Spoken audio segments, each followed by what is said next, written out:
So what do you do when everything you trusted in collapses in a storm? How do you prepare for a sudden change in your life? And how do you recover when life hits you on the blind side? And some of you know what that feels like. What do you do after a lifetime of hard work and dedication and commitment and loyalty? How do you change your vocation and skills suddenly when they release you from your job? When all your skills that you learned, they don't need anymore? What do you do when the rug is pulled out from under you, as we all know is happening to so many people? How do you face the family you once left behind to go back home because you couldn't pay the rent and that mortgage and you have to go live with your parents again? But what I like about life is God says that as long as the earth endures, there'll be seed time and harvest and cold and heat and summer and winter, and there'll be day and night, and these will never cease. God says as long as the earth remains, there will be seed time and harvest time. There will be some dark nights, but there will be days coming afterwards. There will be winter, it'll be cold, but I promise you, he says, there will be summer. Some of you are in a season of plenty right now, others broke. But let me tell you something about seasons. If you broke now, I guarantee you can't be broke forever. In other words, seasons are controlled by God. That makes me very comfortable, because whether it is raining or sunshine, God is in control. Ecclesiastes 3 says, to everything there is a season, and to every purpose there is only a time under heaven. In other words, everything is seasonal. That means that no matter what you go through, it cannot last. Seasons are important because seasons guarantee change. Seasons give hope. Nothing remains the same in a season. Seasons are always temporary, and the key to life is outlasting the season. In other words, seasons are always moving and never respond permanently to a temporary problem. This is very important, because when you are in a dark moment, sometimes you think that that's a permanent address. But never make a permanent decision to try and solve a temporary problem.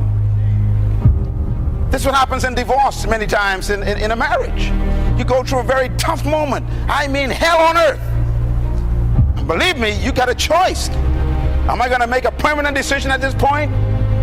Or am I going to outlast this season and make it through this dark moment? It happens with friendships. It happens with even jobs. It happens with business. Sometimes you want to quit the business. Life is so tough. But everything is seasonal. And that's the encouragement of life. Know that storms are natural. Stop being shocked that things are tough. Can I say it again? Stop being shocked that things are tough. Stop being shocked that you lost your job. Stop being shocked that the business is going through a tough time. Why? Storms are natural. Storms are temporary. There's no permanent hurricane. There's no permanent earthquake. There's no permanent tsunami. There's no permanent cyclone. They're all temporary. Storms confirm how strong you are. No matter how much you claim you got faith, storms will test whether you get it or not. Storms reduce you to God again. Whether you build on sand or rock, the storms come to both houses.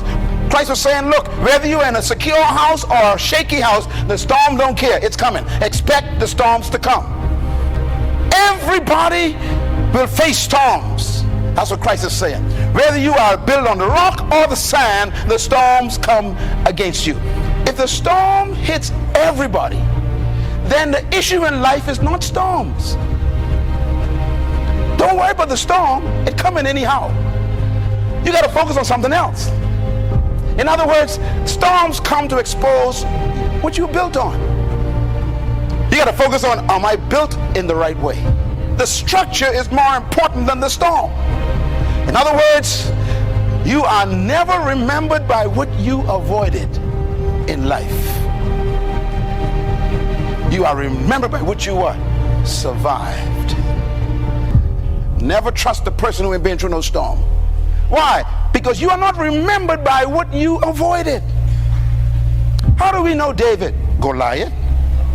How do we know Joshua? The wall. How do we know Samson? The Philistines. How do we know Moses? Pharaoh.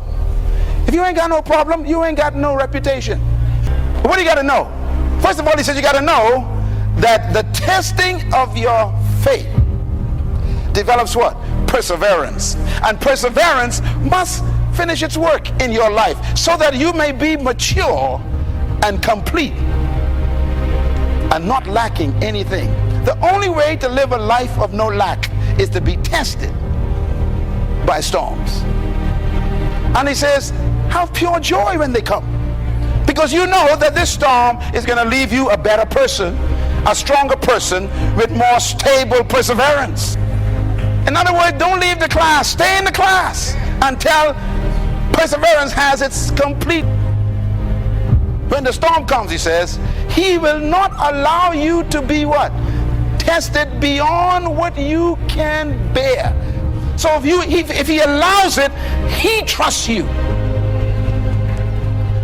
A storm is a message from God about what he thinks about you. And if you lost your house, because you can handle a lost house. Why? I got another one coming bigger than that. In other words, every storm that comes is God saying to you, go girl, you can handle this. Come on son, you can handle this. I won't allow it if you couldn't handle it. That means if it comes, you got what it takes to overcome it.